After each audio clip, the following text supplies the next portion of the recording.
ಕನ್ನಡಕ್ಕೆ ಸ್ವಾಗತ. ನನ್ನ ಪುಟ್ಟ ಗೆಳೆಯ, ನಾವು ಇಂದು ನೀರಿನ ಬಗ್ಗೆ ಮತ್ತು ಅದು ಏಕೆ ತುಂಬ ಮುಖ್ಯ ಎಂದು ಮಾತನಾಡುತ್ತೇವೆ.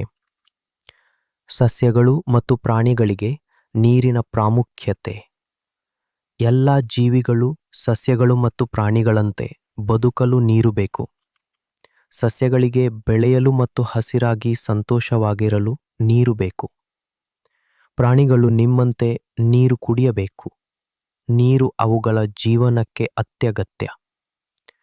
ಸಸ್ಯಗಳಿಗೆ ನೀರು ಹಾಕದಿದ್ದರೆ ಏನಾಗುತ್ತದೆ? ನಾವು ಸಸ್ಯಗಳಿಗೆ ನೀರು ಹಾಕದಿದ್ದರೆ ಅವು ಒಣಗಿ ಹೋಗುತ್ತವೆ. ಅವು ಇನ್ನು ಮುಂದೆ ಹಸಿರಾಗಿ ಅಥವಾ ಸಂತೋಷವಾಗಿ ಇರುವುದಿಲ್ಲ ಮತ್ತು ಬೆಳೆಯುವುದಿಲ್ಲ. ಜಲಚಕ್ರದಲ್ಲಿ ನೀರಿನ ಪಾತ್ರ.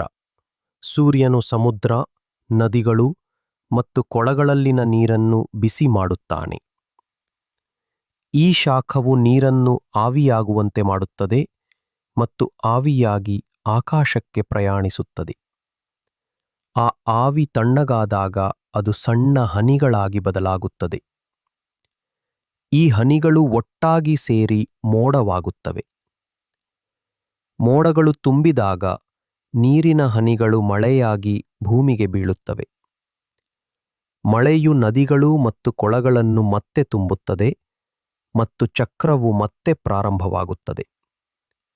ಇದನ್ನು ಜಲಚಕ್ರ ಎಂದು ಕರೆಯಲಾಗುತ್ತದೆ ಮತ್ತು ಇದು ಪ್ರತಿದಿನವೂ ನಡೆಯುತ್ತದೆ.